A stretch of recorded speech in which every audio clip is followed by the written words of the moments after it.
The McElroy brothers are not experts, and their advice should never be followed. Travis insists he's a sexpert, but if there's a degree on his wall, I haven't seen it. Also, this show isn't for kids, which I mention only so the babies out there will know how cool they are for listening. What's up, you cool baby? It's familiar, but not too familiar, but not too not familiar. It's a new craze, and the girls here wanted to say, hey, I wanna, to say, hey, I wanna. Hello, everybody, and welcome to My Brother, Me, an advice show from the modern era. I'm your oldest brother, Justin McElroy. I'm your middlest brother, Travis of McElroy. I'm your sweet baby brother, Griffin McElroy. And amber is the color of our energy. We made it. Guys, we did it. What did we... I knew that this would come around the bend. Now I see. Now we finally did it. This is the one we got. Travis, look at the email you sent out about the show notes, and you tell me what we did. Now, see, I tried to do a 7-Eleven branded episode, and you said no. But this happens. 3-11 branded it. 7-Eleven happens every year. I mean, that's optimistic, but like, we'll probably get another one of those. This only happens once. It's 3-11, the episode. All right, well, now I'm just like taking an email full of questions and all the Yahoo Answers I found and throwing them right in the dumpster, and I'm shutting the dumpster and calling the dumpster company to come take it away. Well, just this keep is all of your 3-11 related Yahoo Answers questions. Yeah, well, there are a few of those. Yeah. What other songs did 3-11 do? Down. All Mixed Up? Was that them? That was one of their hits, Down, right? Yeah. Let's establish some parameters before we get too deep on this. What's everybody know about 3-11? I know that amber is the color of their energy. Whoa. I think they did Bubbly Toes. Okay. They did Bubbly Toes. Now, a lot of people say, Justin, how do you identify a real artist? You know, how can you judge by their music? No, you can't. Can you judge by their look? No, yes, you can't. What you can judge by is whether or not that they have sponsored a NASCAR stock car, as 3-11 did for Jeb Burton in 2015. If you're looking for it, look between the logos of Dr. Pepper and Maxim Magazine, and right there you'll find the logo for the band 3-11. Oh, my God. Couldn't really afford a lot of car space, huh? No, not a big car space on that one. Can you pay to have somebody else's logo put onto a NASCAR? Yeah, it's kind of like how you can buy somebody's name on a star. By the way, Yeah. I did buy a name for a star, and I named it 311. You guys know which star? The Sun. The sun is named 3-11. It was crazy. Like, I was on the star registry website, and they're like, pick a star. And I was like, let's just try the Sun. Nobody damn thought of it first. So now the Sun's named 311. Please only refer to it as that. Because it's appropriate, because it is the only source of light and heat in my life. Do you think it's possible that Jeb Burton was looking at his car, and he's like, all right, you guys put whatever you want on here. This one's for Jeb. Just fucking slap him with 3-11. That was just a sticker he picked up at a concert. That was not a sponsorship in any way. Could we pay to have 3-11 sponsor every car in NASCAR a little bit? So that no matter what car wins, it's the 3-11 car? Do you guys know about the rumor that 311 was a racist name for a band? Learning about this from Yahoo Answers, because the letter K is the 11th letter of the alphabet, and so 3 Ks would be KKK. And it doesn't necessarily seem to sort of align with the message of most of the band 311's songs, which are mostly just sort of about chill beach vibes. Are they? For the most part, yes. The actual origin of it is... Wait, can I guess? Yeah, please. See if I know this. Is 311 the police code for smoking weed? No, it is the police code for indecent exposure. You see, a man named P-Nut. They were skinny dipping in a public pool. Peter Nutt got arrested. He was cuffed naked and taken home to his parents. There he was issued for a citation for a code 311. We thought this was funny, so we took it as our band name. After the humor, we got famous, and now we hate it. After the humor of the name wore off, you mean like 15 minutes later, we still kept it because we liked that it was just abstract and did not define us in any way. Cool. Okay. I mean, that's true. I have basically no impressions about 311 Yeah. as a band. I have no like concepts of that. I do want to give them their propers, though. I want to give them some credit. According to Wikipedia, their music is a blend of rock, reggae, hip hop, and funk. So God bless them. Yeah. Because somebody had to read that and say, okay, good. Let's make a CD out of it. Let's make a CD out of that. Yeah, here's some money. Here's some money. Let's We have make a a ton CD of out it, of this. apparently. It's the 90s. We don't know what to do with money. We're children, tickling ourselves with razors. Fucking Peanut was like, but I want to make a reggae CD. And fucking Zach was like, nah, man, all rock for me. And he lowered his shades and started smoking. You got your rock in my reggae. You got your reggae in my rock. So their other genres that they've been classified as are alternative rock, reggae rock, rap rock, funk rock, alternative metal, and new metal. So you guys Alternative just do and whatever, new metal, both of the metals, great. whatever you're doing. You guys heard the whatever story you about wanna how do. Amber came about, right? One of their dads had a cold, and he was trying to sneeze, and he went, whoa, whoa, whoa, whoa, whoa, shoot! They're like, that was crazy. Can you do that at games? Like, yeah, sure. Whoa, whoa, whoa, whoa, whoa, shoot! They just fucking recorded it, put that down on the track, put some reggae over it, baby! 311 has a Caribbean cruise. No. Yep, the No. 311. It's called 311 Caribbean Cruises. It's a partner between 311 and Jonathan Colton. They had Tom Green, Doug Benson, Less Than Jake, Oh my God. Revolution, Exhibit. This actually sounds not bad. I would probably get on this cruise. This sounds all right now that I'm listening to it. What if they're really cool? They're probably pretty. Here's what I think. I actually believe this in my heart. I think that if you have had a big hit or two, and then you've managed to have any level of like consistency, and like can still maintain a career for music after that, you're probably a pretty decent human being. And not only Like, that, I feel like that's the only thing that like propels you through. It Is may like be your- naive, but I feel the exact same thing, Justin. I bet like people might turn their nose up at say like a Dave Matthews or a Sublime or a 311, but I bet if you got the chance to like chill with those dudes, it's probably chill as fuck. Well, no, Probably because a chill hang. they'll still smoke you the fuck out for sure, Travis. Is that what you're... Yes, agreed. And they'll also like show you the drawings that their like kids did. You know what I mean? Yeah, I bet yeah, that they're just people. I think they if you- seem like reggae rock funk stars. You but know they're that just all of their people. iPhone lock screens are like pictures of sweet pandas and stuff. Like, Yeah. hey, Yeah, that's hey, what I'm before I saying. unlock this to show you some of my kids' pictures that they drew, did you check this panda? Like, Check out oh, this man, chill that's a good fuck one. panda. It's a cool panda. I have to imagine if you grow up and you come out of Nebraska and your whole thing is, we're going to do a reggae rock band, you probably... I mean, you at least have some thick skin, I think. right. You at least could take some heat. We're going to do some reggae new metal. Nebraska, are you ready, Nebraska, to reggae new metal rock? So what A kind of little music? bit, I guess. What kind of music you guys into? We're into a very steep uphill climb for many years with very little recognition. Is what we're kind of all about. This band started in 1988 AD, the year of our Lord. No. Are you telling me that we are careening towards 30 years of 311? Happy 30th anniversary 311. Wow. You're my favorite band.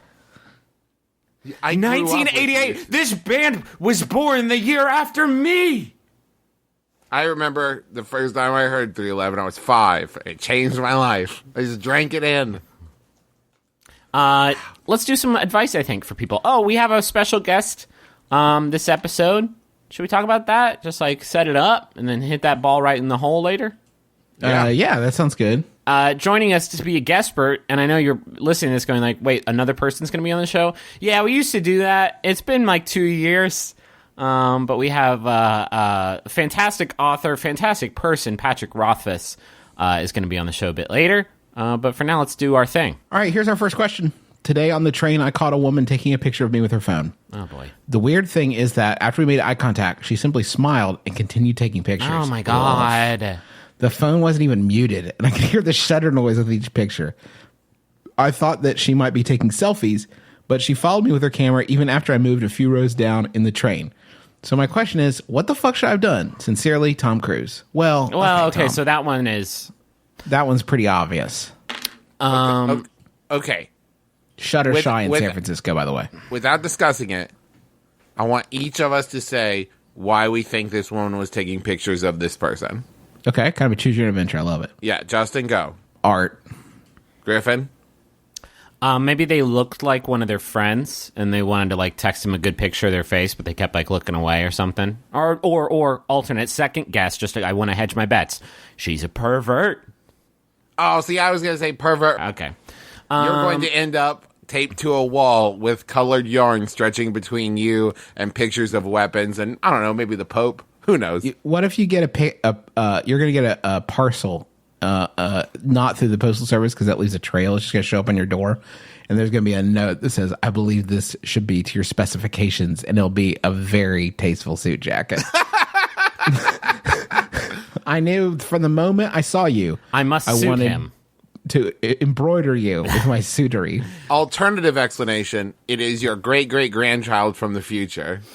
Travel back to capture pictures of the day that your whole life changed. Yesterday, I was at a pool party, and a man showed up who was very drunk, and he looked exactly like Till Death Do Us Blart and Worst Idea of All Time podcaster Guy Montgomery. The whole, like 100% DNA code splice. Like, God, I would have been so combo. fucking excited until I realized it wasn't him. I know, and a pool party and Guy Montgomery shows I know. up? So I tried to. I thought in my head, like, it would be fun if I snapped a pic of this dude and like sent a picture over Twitter to Guy Montgomery. I bet he'd really enjoy. Only the guy was wearing a Speedo and he was really partying hard, and I worried like the photog sesh on that would be a little uncomfy. On that situation. Hey, stand up for me, bud. Hey, get out of the pool and just like stand, towel off, bud, and just like let me. No, put that dick away. Hey, can you tooch? Can you tooch your booch a bit? Booch and smize your thighs?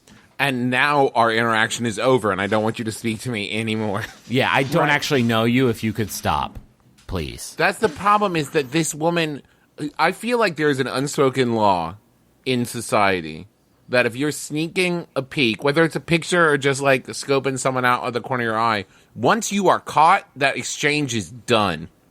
Right? Well, you can only get so wet.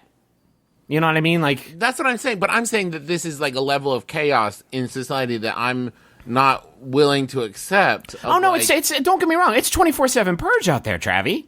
Okay. Because, like, I saw you do it. Like, I know you're doing it. I'm looking at you while you're doing it, and you're continuing to do it. And you're just My doing only it. recourse, which is to notice you, has been weakened. Has failed. Yeah. So now what am I supposed to do? Confront you? What? I mean, no. that's the other thing is like, you didn't say stop, right? Like, you didn't say, hey, cut it out. Can you stop? I'm going to have to confiscate that. And then not muting it is This really is the bad. thing. I wanted to touch on this real quick, Griffin. I want to make a push in 2016. If we can do nothing else, can we fucking cheese it with the camera noise when you take a pic? I believe that has never been used to any purpose other than blowing up your spot. Yep. Can you think of a time you've ever been happy that fucker went off? Or is it like constantly your spot getting blown Also, up every single time? Even before phones, we were using digital cameras. When was the last time a camera made that noise? Ever? Yeah, that's a good point.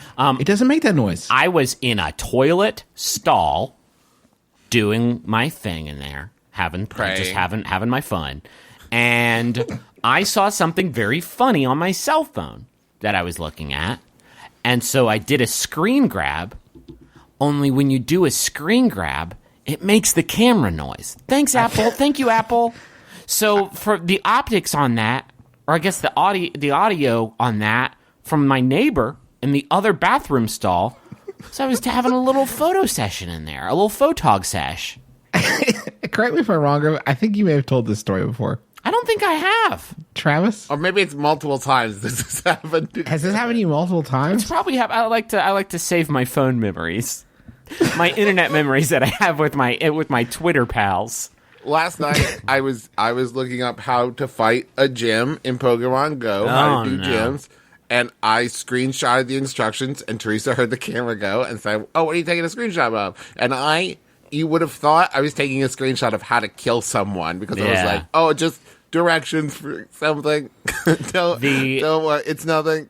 we have a neighborhood Facebook group that's actually been very helpful for certain stuff and a nice little community bonding thing. And people have been talking about Pokemon Go like all the time. Apparently, like all my neighbors are just going out for late night Zubat sessions. Is that new exercise down at the gym? Yeah, but it's all adults. It is not children. And I'm wondering if we can sort of take Pokemon Go away from children, so I feel a little bit more comfortable running around catching my Eevees and stuff.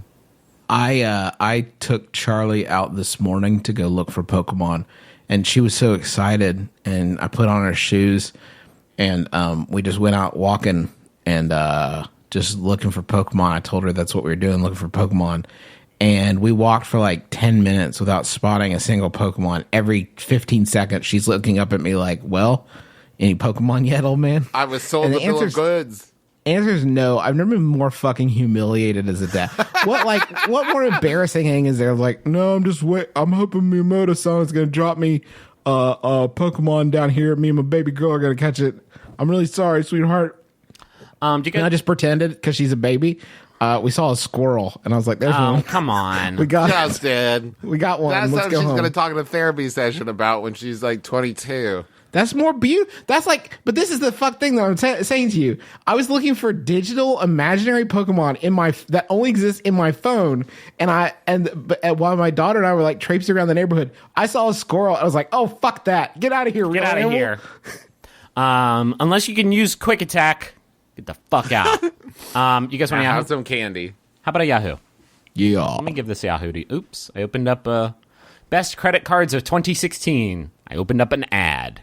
Well, All right, compare cards. and? It's the City Simplicity. No late fees. Wait a minute. These are That's a great deal. I gotta get on great board. deal. You can get $1,000 instantly. Just for signing up? Holy shit! Somebody just emailed me $1,000. Man, the No internet's strings attached? You see those ads and you think like this is they're trying to grift me, but no, I just got another 1,000. That's 2,000. This is by Yahoo Answers user. They're anonymous. Let's call them Purvis. Asks. Oh, it was sent in by Level 9000. Yeah, Drew Davenport. Thank you, Drew.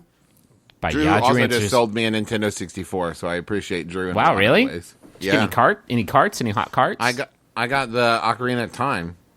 Oh, nice. Gold Yeah. or regular gray? Just regular, but it's I remember my gold version that Justin gave to his ex-girlfriend. That was fun and cool.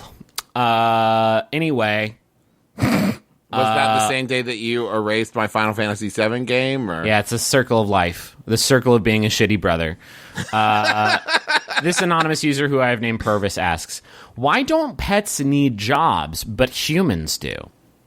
Good question. Why don't pets need jobs? People tell me to get a job, but why can't I be like a pet dog and sit around all day relaxing? That's another question that we need to circle back to.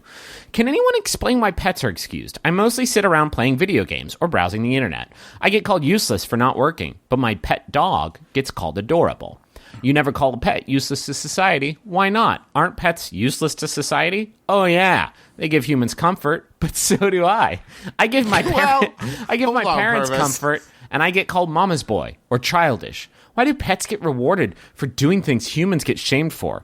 Update. I know it sounds kind of silly, but I'm serious. Update 2. I know some pets do have jobs like police dogs or service pets, but most pets don't really do anything except eat, sleep, go to the bathroom, and have fun. Simple life. This is I want to draw one quick point of order. Your career aspiration is to be a pet. I am doubting you're bringing your parents a lot of comfort on the daily. Maybe some light snuggling, or maybe you got them a cold drink. But on the bigger existential level, I bet you're providing the absolute opposite of comfort to your parents. That's an excellent point, Justin. Are you putting in the comfort work that a dog does every damn day? Like, those dogs are not being comforting 10% of the time. Can we all agree that this is the prologue to a TLC show about I'm a man. Hello, I am a man pet. Yes. You know, it was just one day I was sitting there and I just realized, like, this is what I aspire to. Like, why do pets get to have all the relaxation fun, you know? And now I live my life as a comfort dog. Is there a career opportunity there? If I ate the same food every meal, and it was relatively inexpensive, like a kibble, but not a kibble, because that's gross. but like Luna, Tricks. but like Just like Tricks. or Luna bars. If I just ate Luna bars every meal and you knew just like, we need to get a 36 pack of Luna bars, this will keep Griffin for a week. And then I would just like roll up, you'd feed me a Luna bar 3 times a day, and I would just like roll up on the couch and just like put my belly on you. And that's it. Like I wouldn't work. I would just eat my Luna bars. I would go to, first of all, oh my God, I would beat the shit out of a dog. First of all, I've been one, so I know like the tactics. Second of all, like if you tell me like shut the fuck up, we're trying to sleep, I'd be like, oh, that's cool. I'm just gonna get myself one more Luna bar, an extra one, because I've been a real good boy today, and I'm also gonna go to sleep. This is a good point, because the thing I like best about my dog is that she is both there and often non-intrusive to my life. So she's like there hanging out, so I know there's like another living being accompanying me through this journey we call life at all times when I am home. But also she's not like asking me questions or trying to talk to me while I'm playing video games. If I could have that in a human being, just like pay someone to like just hang out and keep me safe and bark when someone tries to break into my home. Yes. But also like they don't need anything from me other than for me to occasionally be like, who's a good boy? And then I'm back to Overwatch. See, I can do that too. Like all I need are my Luna bars, and you tell me that I'm looking great today. I don't know how to break this to you guys, but there are human beings in this situation, and they're called babies, okay? Babies are in this situation. We have, all of us, experienced the exact scenario that is being discussed here, and we decided, okay, I've had my fill. I want to get my own Luna bars. I want to go get a job. It's baffling in hindsight. We've all made terrible mistakes that have gotten us to this point. That was sick. Yeah, it was sick. It was awesome. Like, yeah, it was great. We were all human pets at one point. Jesus, Justin, you've blown the lid off of this, because I can remember a time when I was like 16, 17, 18, and all I wanted to do was get out there on my own and own my own way and earn it for myself. Like that was some trophy. It was like a lie that had been taught to me for 18 years that like, what I really needed to do was get out from under my parents' wing. Now all I want to do is get back under there. If Dad could just take care of me forever while I played video games and didn't have to do shit. I work a hard life podcasting. It's exhausting. Yeah, this is the important thing, though. You can't play video games. You have to watch like what Dad's watching. That's the thing. I guess that's true, because Buttercup doesn't get to play video games. She has to watch she doesn't get to goodies decide when what's I on watch TV. goodies. But the thing is, Dad's always watching like Star Trek Deep Space Nine, and now I'm like, yes, feed me my Luna bars, and let's go on a Deep Space adventure, Nine. It's got our ninth Deep Space adventure together. Oh man. Is it too late to become an adult baby?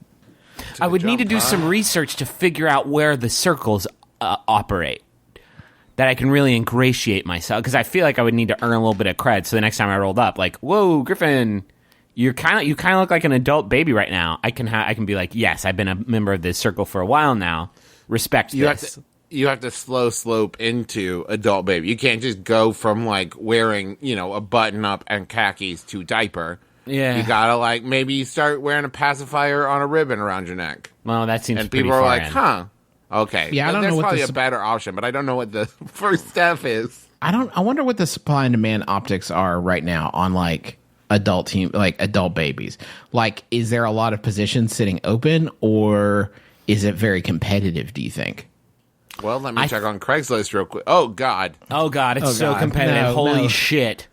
Anything but that. What, you need 3 years experience just to apply for this adult teen baby How am I supposed to position? get the experience of a baby? Wait a minute, I do have 3 years experience being a baby. I have at least 7. It took me a while to get over the hump. You know what I wasn't potty trained until I was 7. That's not true. That's just a goof for the podcast. That's a goof for the podcast. I was 6. So we're very excited. I'm gonna jump in here, take a little break from the old questions. We're gonna do a pre money zone real quick. Yes, a pre promo. If you've ever played the game Monikers or know of the game Monikers, you know that it is extremely fun and exciting. It's one of our favorite games, one of our favorite party games, and we are partnering with them to do a My Brother Me / McElroy collection of Monikers cards, specifically relating to the McElroys and McElroy family of shows. Here is a 30-second rundown on Monikers if you haven't played it. It's really, really fun. Your team draws cards, and then you look at your card, and you have to guess. You make your teammates guess what the card says just by talking about it. That's first round. Second round, use the same batch of cards, but you can only say a single word, and you have to get your team to guess it. And then the third round, you just can use actions, no words at all, to make them guess the word. And whoever gets the most cards after 3 rounds wins. And So the cards are weighted with extra points for more difficult ones, and easier ones are worth less points. And It's fucking great. It's a super, super fun game. And we're really excited because we have, just to give you an idea, I'm going to read through a few. We've got like specific MBMBaM ones like Bramble Pelt, Corn Cowboy, Griffin's Ghost Who Wants His Internet History Deleted, King Nugget, Torsi, etc. We've also got general ones that people who don't listen to the show could do, like regular size Scott Bakula or Mr. Belvedere or a Haunted Doll or Austin Powers, etc. And then we have ones related to some the other shows in the McElroy family of podcasts, like Adventure Zone, Sawbones, Schmanners, Trends Like These, Bunker Buddies, Rose Buddies, and then about people involved with each of those shows. So there's a ton of cards. I think like 112, something like that in all. And we have written the card text for every single one we wrote ourselves, which was a significant expenditure of energy, but it was really fun to do because we've never done anything like that before. So that was cool. Now, here's the deal with it. This is an expansion of Monikers. The base game of Monikers, if you have it, you can buy this expansion and it costs you $10, and then you can get the whole expansion in a cool looking package and what all. If you don't have Monikers already, you can go to McElroyCollections.com, McElroyCollection.com singular, and that's actually where you can pre-order the expansion as well. But if you go to McElroyCollection.com, you can pre-order the card set and also a set of Monikers, so you'll have everything you need to start playing. You can also play it standalone. It's just it's more fun with more cards, and the base set has like a ton of cards and is really fun. And we should also be clear: we're only selling this at pre-order at this point. Right. We're not. Once the pre-order is done, there won't be more. It will not be. After that. We don't have plans to sell it right now. We don't have plans to sell it as a standalone thing after the pre-order. The pre-order is going to be. We the may only do way a second run way down the road or something like that, but for you will not be able to at least the plan currently, you will not be able to order these. There will be 30 days of pre-ordering, and then that's it. And they should be in before Christmas, by the holidays. So November, possibly October, but definitely by the holiday shopping season, you should have them in your hot little hands. Go to McElroyCollection.com, and at the very least, check out the amazing art that's going to be on the box. It makes me very happy every time I look at it. It's fantastic. It's worth it just to look at that. McElroyCollection.com. Pre-order that. You have 30 days. We'll try to remind you a couple times. Oh, one other thing. A portion of sales from this are going to go to an organization called Grow Huntington. That actually is an urban farm that is spinning up here in Huntington to assist people who are in drug addiction recovery and are using farming as sort of a therapy to help them with that. And that's a really cool organization here in Huntington. And we're a portion of every sale goes to them. So you're helping out a good cause too. Let's go to that money zone.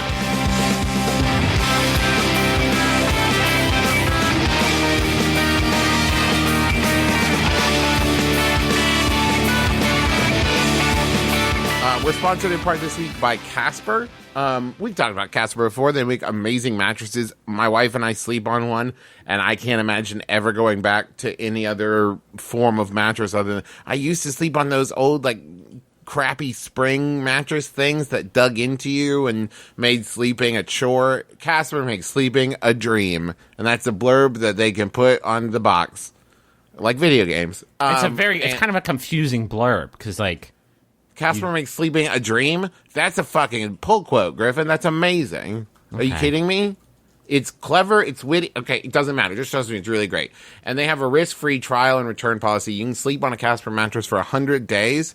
And then if you don't like it, there's painless returns and free delivery. So I highly recommend it, and I wouldn't just say that because they are sponsoring the show. I would say that if anybody asked me, because it's my favorite mattress I've ever slept on in my entire life. And because you are my brother and me listener, you can get $50 off towards any mattress, which are already a great deal, and you're going to find them cheaper than at any of those, big mattress stores, because they cut down on their overhead, they save you money, and we're going to save you money. $50 towards any mattress. Go to Casper.com/mybrother and use the promo code mybrother, all one word, at checkout. Terms and conditions apply. I want to tell you about Club W. Here's my tagline for them, as long as we're generating these. Wine is fine. It's pretty good. So Club W, what they do is they will send you wine, and they're going to figure out what kind of wine is going to be good for your special snowflake of a tongue, and all the different buds on there. You fill out a quick little questionnaire, and then based on that, they figure out what kind of wine you like, and then they send it to you. Right now, Club W is offering listeners $20 off your first order when you go to clubw.com/mybrother. And it gets better. You don't have to pay for shipping. They'll pay for your shipping on orders of 4 bottles or more. And of course, you're going to order 4 bottles. What's the point of getting I'm going to order 1 bottle off the internet. Oops, it's all gone. I watched a single episode of The Bachelorette, and I drank all my wine. Dang it.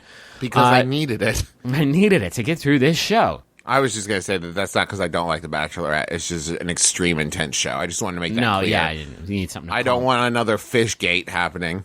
Just take something off your to-do list. Go to clubw.com/mybrother. Get $20 off your first order right now. That's clubw.com/mybrother. I got a personal message for us. It's from McDrunk, who says, "Hi, guys. Thanks for the goofs." Now, this is a short message, so I want to make sure you actually get every word right, because it's actually, hey, guys. Hey, guys. Thanks for There the were goofs. 6 words, and you blew one. You did screw up one Right. of them. That's like an 18.6% repeating. But since the message is to us, we've already consumed it. It's there. Oh, You you're read it. right. We shouldn't have read this out loud. This was just for us. This This is a not private for you. message. This is a $100 DM that was sent to us by McDrunk. Honestly, we should put a breathalyzer on the Jumbotron. Oh my God. It would cut the number down by at least 70%. Especially Which when would you be consider good for us, that, actually. especially when you consider that we're sold out 6 months in advance. Yeah. That McDrunk probably bought this in January. They've probably been dreading this moment for half a year. Yeah. Hey, good. Congratulations on the confrontation of your darkest demons. I have a message, another one for AJ Cluck, and it is from D-Money. And it says, "For the McElroy brothers, thank you for making my favorite person laugh with your internet chit-chat. You are blessed to have his precious Canadian ears listening every week. I thank you very much. For AJ, you are the absolute coolest. Thanks for being my best friend. Happy fake Valentine's Day." Yes, 7-Eleven, the fake Valentine's Day every year. That, or we beefed it on the timing. So maybe the baddest we've ever beefed. Yeah, we're like at the inverse. We're very, very far off. It's hate day. What's the opposite of Valentine's Day? 6 months later. Here's some butt chocolates. I don't even know what those are. Here's some nails. Here's some cigarette butts in a nice decorative heart-shaped box. So good for all that, for both of you, AJ and D-Money. May you live happily ever after, I guess. Hey guys, this is Adam Conover. You may know me from my true TV show, Adam Ruins Everything. Well, guess what? Now we're doing a podcast version right here on Maximum Fun. What we do is we take all the interesting, fascinating experts that we talk to for just a couple minutes on the show, and we sit with them for an entire podcast, really going deep and getting into the fascinating details of their work. Find Adam Ruins Everything wherever you get your podcasts or at MaximumFun.org. We are now going to share with you our interview with guest expert Patrick Rothfuss. Even if you aren't familiar with his work, I think you're really going to enjoy it. There's a lot of interesting discussion about parenthood and creating stories, and he's just a really cool fella, and we really enjoyed talking with him, and I think you're going to enjoy that. But we will be back with you right after that interview, which is... Take it away, us from 4 days ago. I'm very excited, ladies and gentlemen, to introduce our guest, our special guest expert on this episode. I've been a fan for many, many years of his work, to the point where my friends and I would have like conspiracy theory level discussions on what we thought was going on in the stories, and I know that that is not uncommon. We are joined this week by, I'm going to say at this point, I'm just going to go ahead and say legendary author Patrick Rothfuss, author of the Kingkiller Chronicles, and regular fixture on the Dungeons and Dragons Wizards of the Coast podcast, Acquisitions Incorporated member, just general kind of cool internet nerd dude. Welcome, Patrick. Hey there. Sorry that Travis felt the need to label you like that. Jeez. Yeah. Jeez. I like to know who my people are at any given. It makes me feel safer. I will say I am more comfortable with internet nerd than legendary fantasy author. Yeah. Now, legendary makes me feel like a little bit of a collectible. Master of the Quill. Patrick, a quick Google of you. According to Google, you are influenced by, and these are the only two it says, William Shakespeare and George R.R. Martin. So does that about sum it up? You know, is it just those two? If I was, that's pretty much, those are the only two things I've ever read. I'm going to smush these bad boys together, see what happens. You got your George R.R. Martin and my Shakespeare. You got your Shakespeare and my George R.R. Martin. Yeah, pretty much just the histories of Shakespeare and only the second and the fourth Martin books. Did it make as much sense as if you had just read them from the beginning? I wonder what metric, what weird fucking Google thing pulled up those as my influences. Like, how the hell did that happen? It does say, I will say, it says comma more. So there are other. Also, Judy Blume. Yeah. Patrick, we have a big list of questions here. Travis, you curated these. How many jerks did we get asking about book 3, and did you put those jerks in the garbage? I did. I threw those jerks right away. I burned them off the internet like a wart. So we won't have to worry about that anymore. All the questions, we asked you some topics you felt comfortable giving advice on, and you said storytelling and parenting. So we've got an interesting grab bag of those two sets. Let's start off. We've had to start like putting those like expertise areas out there, because I think we had like Elizabeth Gilbert, author of Eat, Pray, Love, on the show, dear friend of the family, and everybody was like, my garbage disposal is broken.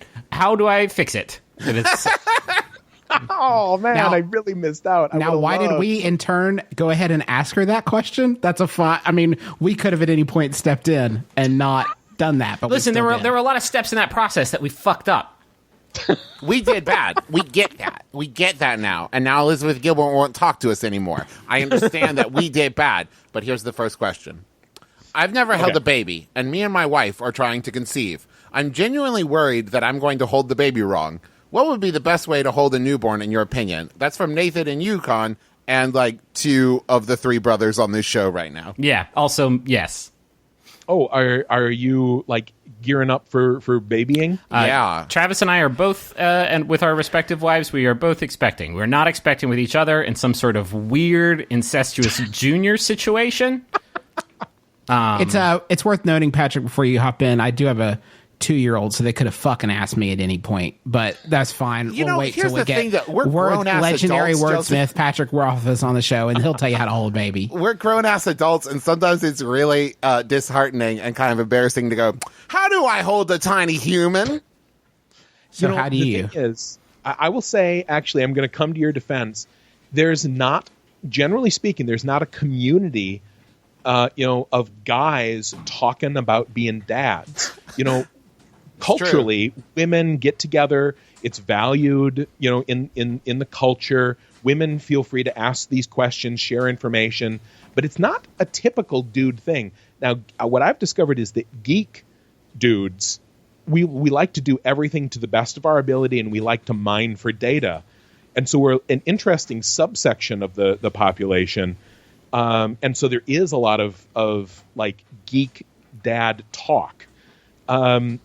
But anyway, with holding a baby, and here, I'm sorry, this will be irritatingly frank advice, which is kind of boring. But the most important thing is to get in there, because the baby's going to get born.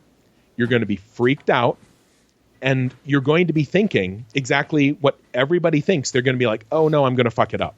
This is such a like essential part of it, but this is one area in which I think we have it not great off, and that is that parenting books and like baby books aimed at Oh, dudes God.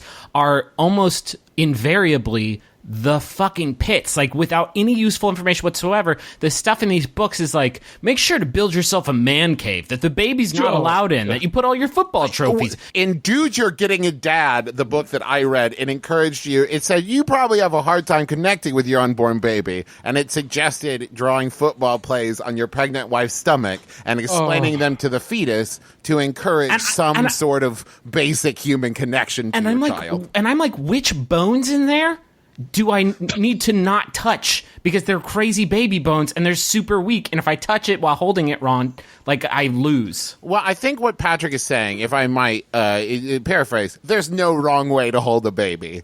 Well, no. False. Yeah, well, no. Actually, what I will say, and as you will quickly learn, I lack the ability to make simple declarative statements. Every question that I respond to, if not everything that I fucking say, ends up being a little story. So here's the story. I'm in the delivery room. I've been on Team Baby. I've been minding my position, right? Because in the delivery room, you are not the fucking captain of the ship, and you are not the first mate.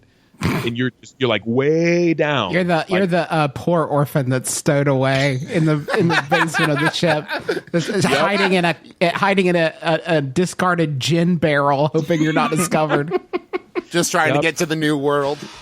At best, you're some sort of bosun, like you're the enforcer. And so baby gets born, and I have an amazing midwife there who's helping out. Which is a whole different story, because the first thing is you got to cut the umbilical cord, and she goes and she hands me the scissors. Oof. And I'm like, oh no, I'm fine. This has been a great experience. I'm full of all sorts of emotions, but like, you know how to do this, and I'm a fucking idiot. So how about you use the surgical implement, and I will just stand here. And she handed it to me, and she goes, do it. And so I did it. And I'm like, okay, I did it. She was right about my capabilities. I could do this. First thing, of course, you get the baby on the mom's chest, so the baby gets skin-to-skin contact. Super important. And then, after a little bit, I did get a chance. And what I said was, oh, no, that's okay. Let's get a bunch of that skin-to-skin. Let's leave the baby on the mom. But all I was doing was like, I don't know. I don't want to do it wrong. That's the fear. And so she said, do it. And she puts the baby in my arms, and I'm super careful. And that's how I started doing it. And the more you do it, the better you get at it. But you can't start getting good at it until you start. And so you got to start like fucking hour one. Get in there, hold it, and then you'll start. You'll be a fucking pro inside of 3 months. You'll learn the upside down. You'll learn the leg over the top. You'll learn the backwards. Mm-hmm. You'll lay them on the left hand side. They fart better. Yeah. What? Really? Does that work for adults too? See, skin to skin was your first mistake, Patrick. You got to go skin to football. I had my baby on a football. The moment she was born, she was lying on a football just to get that connection between her and football, which I love so much. I was, of course, referring to a pigskin. A pigskin, fantastic. naturally. Very good. Naturally. It's good. You could do the skin to skin as a dad, too. Don't be afraid, guys. Take that shirt off. Get some skin to skin going. It's good bonding. No matter what the doctor or midwife says. Yeah. I mean, not right away. You can do skin to skin for a long time. Yeah. And honestly, here's your interesting science fact. If you put the baby on the mom, if the baby is too hot, the skin-to-skin contact, the mom's body will regulate the baby's body temperature. That's baby's crazy. Baby's too. It is. This is fucking like, this is why we've survived as a species. The baby's too cold. The mama actually heats up and warms up the baby.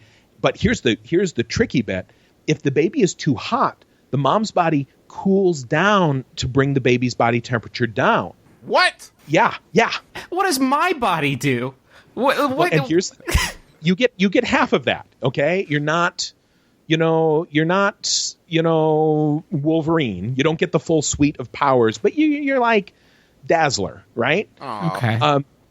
Where if you have the baby on your chest, skin to skin, if the baby is too cold, a dad's body will warm up and warm up the baby, but you don't get the other side where you can cool it down. So Okay. it's half the powers. Dads aren't cool. You heard it here first. Well, Only half is cool. I think we all knew that already.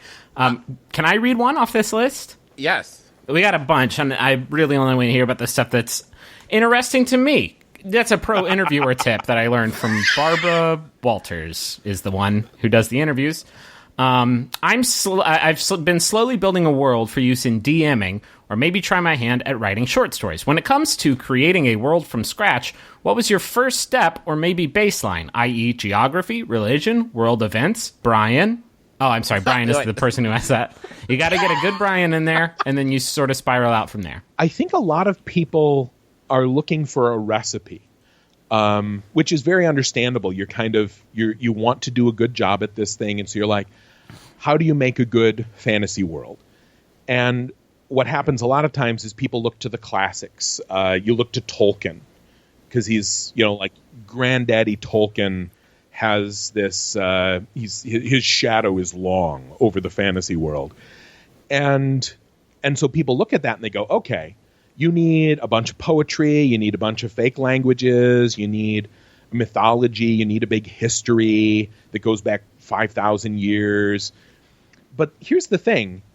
That's not what makes a good fantasy world, or a good world of whatever sort you're creating. What made that good is that Tolkien was a huge geek for all of those things. He studied the Norse Eddas, and he was a linguistics nut, and he loved history. And so, of course, all of those things that he was super passionate about, informed the world that he was creating. But odds are you are not all of those things. So if you try to follow Tolkien's recipe, you're just not going to know as much about those things, and you won't be as excited about them, and that passion won't show up in the world you're making. So generally speaking, I mean, in my world, there's a lot about economy and about coinage and money, and that's because I'm kind of a geek for that stuff. There's a lot about like religion and philosophy because I'm kind of a geek for that.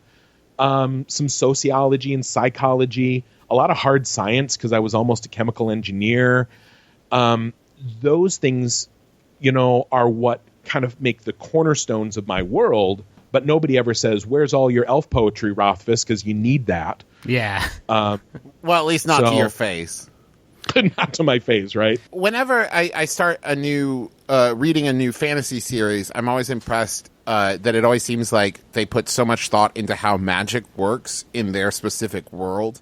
Is that a good, because that's one of my favorite things about the King Killer Chronicles is like the explanation of sympathy and like how magic works specifically in the world you've created. Is that a good base point for a fantasy writer, or is that something that comes out of the world you've built?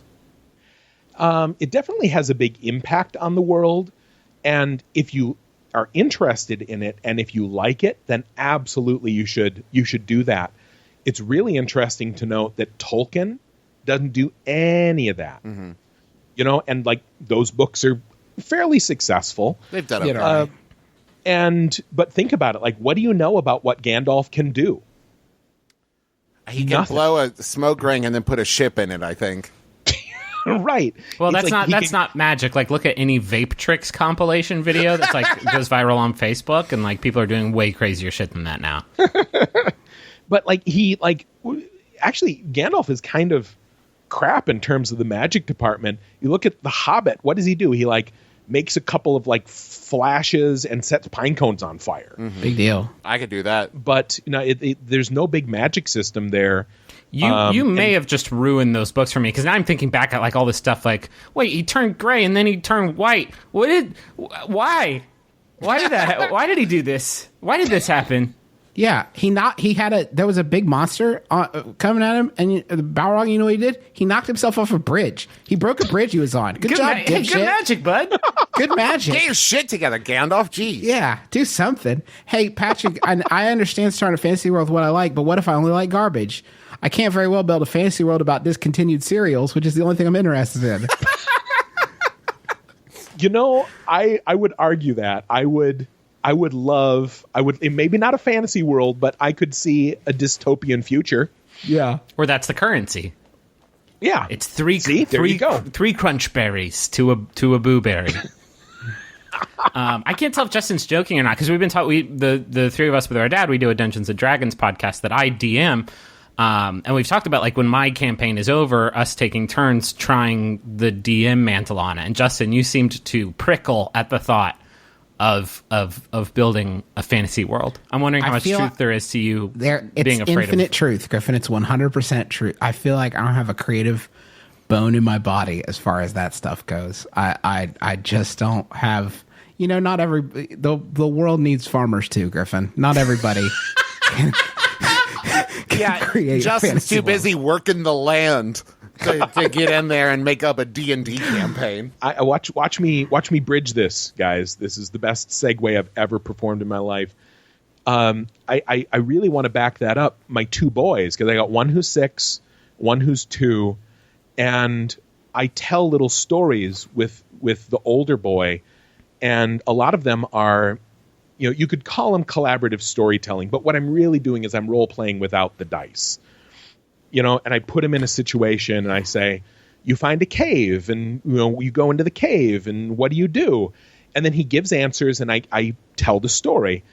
And I always kind of was hoping that he would take off more and more and tell the stories himself.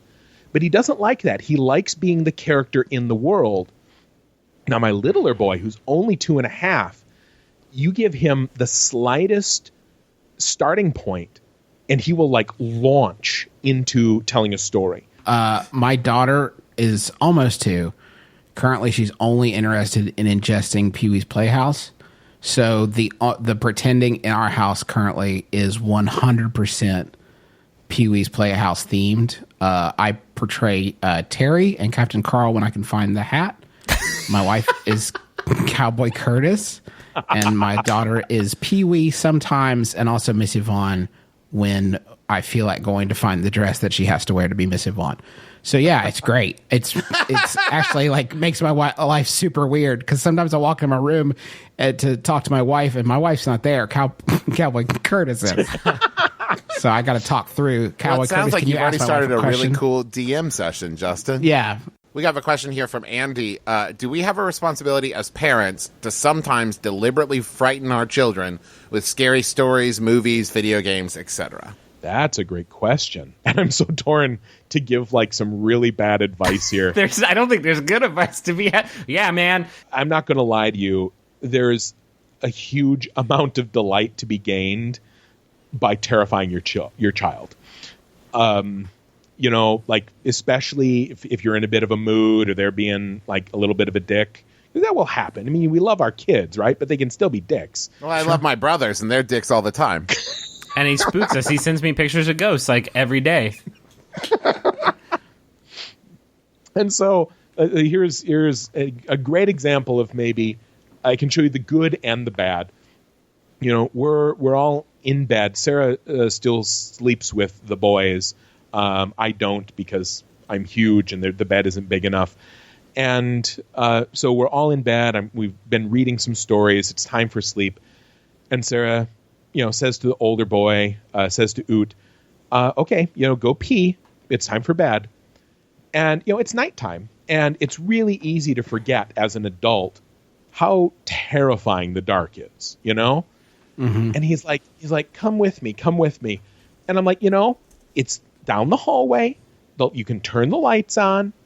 You can do it. And it's important for him to get over this a little bit. Sarah has worked out a compromise where she'll let him go, but she'll tell him a story so he can hear her voice. And that's reassuring. And it gives him enough so that he can go and turn on the lights and be brave and to practice being brave. And so he goes, will you tell me a story? And I go, sure.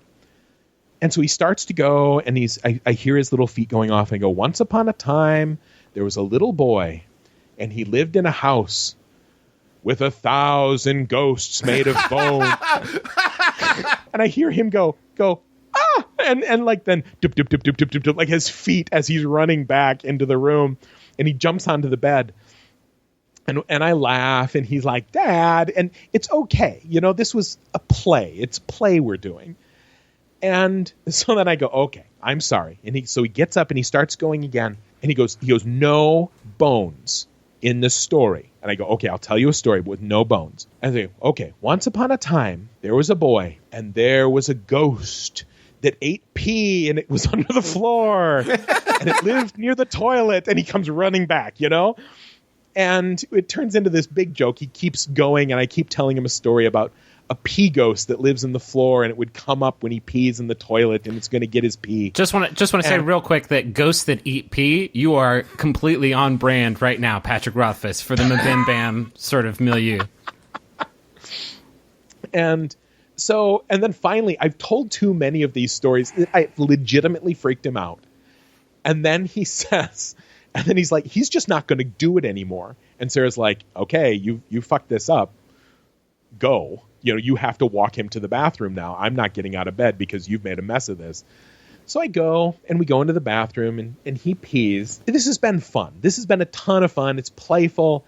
And I'm in the bathroom, standing behind him, and it occurs to me how hysterical it would be to, like, just do a little, like, you know, and maybe grab him a little bit and maybe tickle him a little bit. No. I have the foresight to not do this while he's peeing, right? Because I don't want to clean that up. He finishes peeing, and then again, very gently, because I know my boy, and he can get spooked pretty easy. He's very gentle. And so I do just a little one. I get down, and I get my fingers on his ribs, and I go, wah. But instead of him just having a little jump and a squeak, he screams bloody murder and completely curls up into a ball. Oh, no. And I'm like, I've failed. I've really failed as a dad. And Sarah's like, what the actual hell is going on in there? And so I pick him up, and I'm like, and I sit down on the floor with him, and I'm like, oh, my sweetie, I am so sorry. I'm so sorry. I thought that would be funny, and it wasn't funny. And he's like, that was not, he's like, that was, Dad, that was super scary. And I'm like, I'm so sorry. That was not fair. I shouldn't have done that. And, and he hugs me, and we go back in, and I'm, at this point, I'm like, he's going to remember this. And when I'm in the hospital as an old man, this is the memory he's going to flash back to, he's going to put me in a home because I've betrayed his trust here. But we get back, and I'm thinking I'm the worst dad ever. And the next day, I'm still dwelling on it. And I bring it, I go, I am super sorry that I did that. I want you to know I won't do that. And he goes, I thought it would be funny. He goes, Dad, it was a little bit funny. Oh, that's a cool kid, man. I would not have let you out. I would have seen how many Nintendo 64 cartridges I could have shucked out of that situation. Yeah. I think it's super important to be just honest with them. And if, you don't want to use them as a confessional, but I think it's really helpful when you screw up. If you say, boy, I just made a big mistake and I'm so sorry. Modeling that behavior for them is really helpful, I think. The tricky thing I feel like is you don't know which of those little spooky goofs is going to like get it deep in their brain and then be which is going to be the phobia scare. Right. Like we got Christmas 1996, McElroy household got a Sony PlayStation. What's up? Best Christmas ever. Except the games that we got were Resident Evil, and Blood Omen: Legacy of Kain. So like 9-year-old Griffin was like, cool. I'm just gonna I know I have the first bedtime, so I'm just gonna probably just like chill and sit at the top of the stairs while I can still see the light coming from the first floor hallway and just like the comforting voices of my family before I go to bed. And we'll definitely be like eviscerated or eaten. I still remember. Why do all of our fears center around video games? I remember the American Final Fantasy III with Palom and Porum turned to stone to stop walls from crushing you. Yes, spoilers. Sorry. And that was my fear until I was 18, that I would be crushed by walls or turned to stone. Travis, that was American Final Fantasy II, Final Fantasy IV in Japan. Sorry, but I just want to get ahead of the tweets. Just want to get ahead of the tweets. Justin, do you want to talk about your phobia or another question? No, I've detailed my phobias in excruciating. Justin's afraid of on this fiction. podcast. Yeah, I'm afraid of creativity in all its forms. Burn it from the earth, I say. I want to do this last question. Does that sound good to you guys? Yeah, or do you want to do? Okay. How do you balance working on so many projects from home and raising 2 kids? I know 2 of the brothers McElroy are expecting, and the other already has a little one, so I feel it's a discussion everyone could weigh in on. That's from Mish. Yeah, I don't know. Okay, so So that's all the time we have, everybody. Thanks so much, Patrick, for joining us. Very good discussion. How about this? I knew I would be okay on this podcast because my true specialty is giving really bad advice that once you hear it, you're like, oh, shit, anything I do will be better than what Rothfuss suggested. Hey, watch out. There's only enough room for one of us in this town. And so, you know, I still remember when my older boy, when he was, you know, maybe 18 months, which, again, is this golden time because they're just full of joy and wonder and love. And I came home from working on book 2, and I see him sitting on the floor, like naked, just like this pink, pudgy, like ball of raw joy. And he's found a plastic hanger, and he's moving it. You know, he's like using it, and he's hitting the floor, and he looks up at me, and he's like, and he moves this hanger, and he's looking at me thinking, holy man, Dad, did you know that you could like move a hanger? You know, and he's full of joy and excitement over like just banging a hanger around. And I'm like, I am missing this, you know? And like for the rest of my life, I will regret putting in these 16-hour days to try to get book 2 done because my child was here having this like, and I'm never going to get this back. I'm never going to get another chance. And like I'll feel bad about it forever. Now, that's not to say that I didn't get some good times and I didn't spend time, but I tell you, nobody on their deathbed thinks, boy, I wish I would have spent more time at work. Sure. Although book 2 is real good. It is pretty good. It turned out pretty good. I guess. Thanks. Thank you.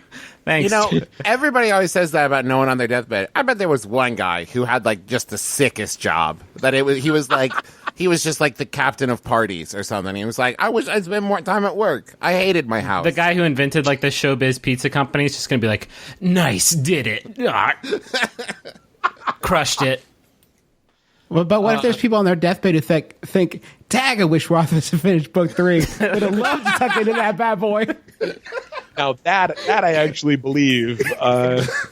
Yeah. But no, I think the important thing, and actually I was talking to Sanderson. Sanderson's way better at this, not only because he writes 18 times faster than I do, but we were talking and he's like, yep. He goes, and how's this for gross?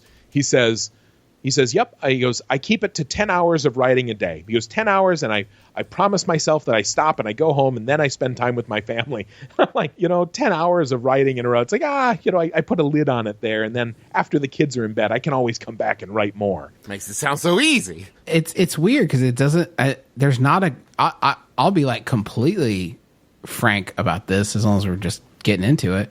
The first year that my daughter was alive, I was really bad at this. I mean, I things had really started to pick up with the show, and I suddenly had a full plate. I mean, it was like full. You would think that that's like horse apples, considering what I do for a living, but like the stuff got busy, and the thought I would have a lot of the time is, well, she's with people who are caring for her, so she's fine. And the crappy thing about finding balance like that is they will spend time with somebody. Like there will be people to fill the gap there if you're not like there putting in the hours and actually like investing the time into it. And like I think one of the last realizations you have in the process of maturing into a full-blown adult is that the time that you do have is precious. And like it actually took me, I think, a year after Charlie was born to really like absorb that lesson and really make that a part of my day-to-day existence. And I still don't think I'm great at it. I get to the end of a lot of days thinking that I haven't done either particularly well, but I don't guess that's not particularly helpful advice. Well, and I'll chime in there as well. For me, it's bad enough if you work too long, and then you don't get home, and you only get to spend 2 hours. I remember at one point, just to maybe make you feel better about yourself, I remember at one point saying, like, resolving to myself that I would spend at least 2 hours a day with my kid. And of course, that resolution by itself is an extraordinarily sad thing, because it implies that I was not spending 2 hours a day with my kid, which is ridiculous. It'd be one thing if we were starving to death and I was a coal miner, but different things shake you in different ways. And it's kind of a shame. A lot of ways you don't learn how to do something right until you screw it up, or until you see somebody else screw it up. And that's, I feel, the service I provide to the entire world is screwing things up very visibly so other people can learn from my mistakes. And you're a real hero. I've always said that about you. I was going to, it was one of my first San Diego Comic-Cons, and I went, and it's a long con, and there's a day of travel on either side. And I'd spent other trips away, but they were much shorter. I get on the phone, and I hear him in his tiny piping voice, and he's just started to talk. And he goes, "Daddy." And I go, "Hey, sweet baby, how are you?" And he goes, Daddy, hold you in my arms." Oh, Out. Damn it. Out. Now, see, I would pull a move like that if I was a child, but again, only to get some guilt Nintendo 64 games out of it upon my father's return. When he said, "Hold you in my arms," I knew he was expressing that to me, but it wasn't his own phrase. I knew that phrase came from Corduroy, the book, the kid's book, because the Corduroy is looking for an owner. He's trying to find his button, and the little girl picks him up and holds Corduroy in her arms. And so he was thinking of that book and somebody bigger holding him and taking him to a place. And it wasn't that I felt he was ripping something else off. It's that I knew the context for this little phrase he was using. So yeah, I guess that's kind of the overarching thing is kind of get in there and do it and know that you'll goof it up and it's okay and you'll get better at it. Be smart. And it's like a muscle. You will not be the most patient parent in the world at first, but if you don't practice being patient, you're not going to get better at it. See, this is why I got to have a second one, because I would love to get it right. I mean, just really get it. Just you really think you could stick the second? I feel like I could really crush it with the second. The first one's okay. Well, I mean, look at what our parents did. Yeah. Well, yeah. Took them 3. Took them 3 to really nail it. But as long as we can all agree that the second is better than the first. I think. Well, in a lot of ways, you can overcorrect on the second one. Sure. Right. Patrick, thank you so much for joining us. Thank you so much. I will say I've had a ton of fun. I can talk about being a parent for days, but if I feel like I've kind of betrayed some of the underlying, the brand of the podcast here, I would love to come back at some point and talk about some stuff that I'm really bad at and give bad advice. Great. What would those areas of unexpertise look like? What do we dating? Okay. And maybe I could give some really bad dating advice. Pretty much anything socially interacting with other human beings. Oh, shit, dude. You're going to be a total fit in on this podcast. It's going to be great. It's going to be perfect.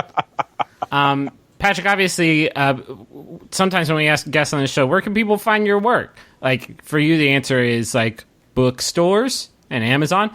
You also have a podcast, I don't think we've talked about it, called Unintended Consequences that you do with Max Timken from Cards Against Humanity. Anything else that people can find that you do on internet? One big thing that I do is it's sort of on again, off again. I run a charity called World Builders. We raise money for various charitable causes, primarily Heifer International, but also a charity called First Book, which gets books into the hands of little kids who have maybe never owned a book in their life. Or we did some stuff for the Syrian refugees. World Builders, we do a bunch of different stuff. You can find them on worldbuilders.org. We've raised, I think, maybe $5 million for various charities over the last couple of years. Wow. We rally geeks who want to make the world a better place, and we help make that happen, and we sell cool merch and give away books and games and stuff. So Cool. Great. Patrick, thank you for joining us. Thank you for doing the show. Thank you for maybe once in 311 episodes offering some real sincere good advice. Much appreciated. Thanks so much. Thanks for for breaking me, the guys. streak. Thanks for putting up with me. This has been such a treat. Let's wrap up here real quick. Some things we need to talk about. We are doing live shows in Boston this next weekend. Live Adventure Zone and Live MBMBaM. We need questions, both if you're going to be in the audience in Boston and want to ask advice. Send that into, what's our email address even? Nobody's quite sure, huh? MBMBaM at MaximumFun.org. Ooh, tricky to remember, huh? Could also use some Yahoos. So I need my Yahoo soldiers to come out in full force. Again, we're doing a Monikers expansion. Go to McElroyCollection.com. We're doing a pre-order for 30 days. You can get the expansion for $10 or a collection with the expansion and the base game for $35. Again, McElroyCollection.com. I want to say, if you're looking for other shows to check out all the other amazing shows on MaximumFun.org. There's a ton on there that you're going to like.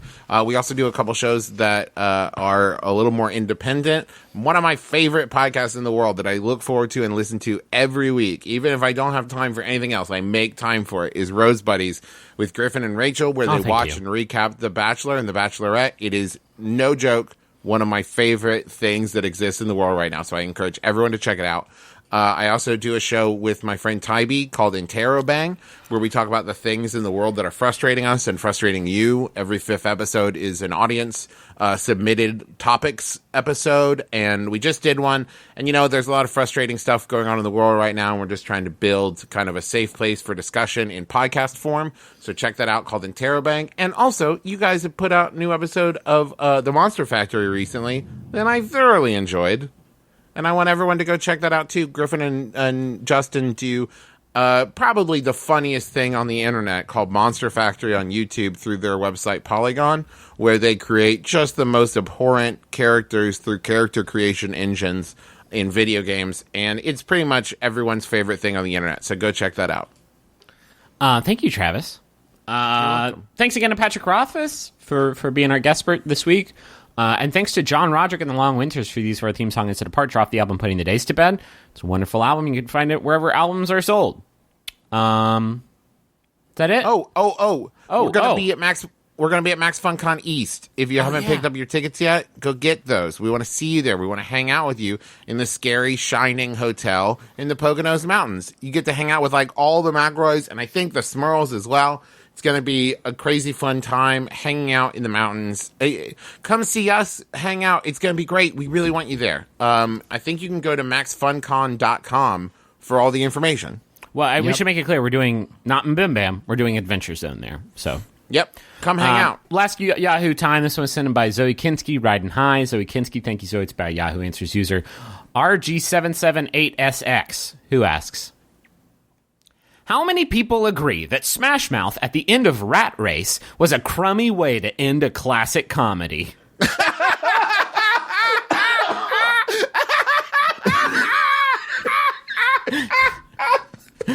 Why just a McElroy? Of Griffin McElroy. This is from my brother. My brother made Kiss Your Dad score on the lips.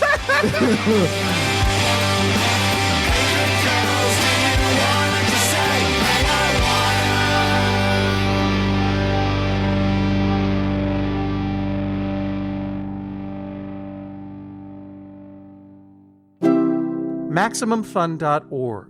Comedy and culture. Artist owned. Listener supported. New to Maximum Fun, the Beef and Dairy Network podcast, the #1 podcast for those involved or just interested in the production of beef animals and dairy herds. All sponsored by GrazeX, the latest grass replacement pellet from Mitchell's. If it's not Mitchell's, get back in the truck. Find us at MaximumFun.org or on iTunes or wherever you get your podcast from. And if it's not clear, this is a comedy podcast. Beef out.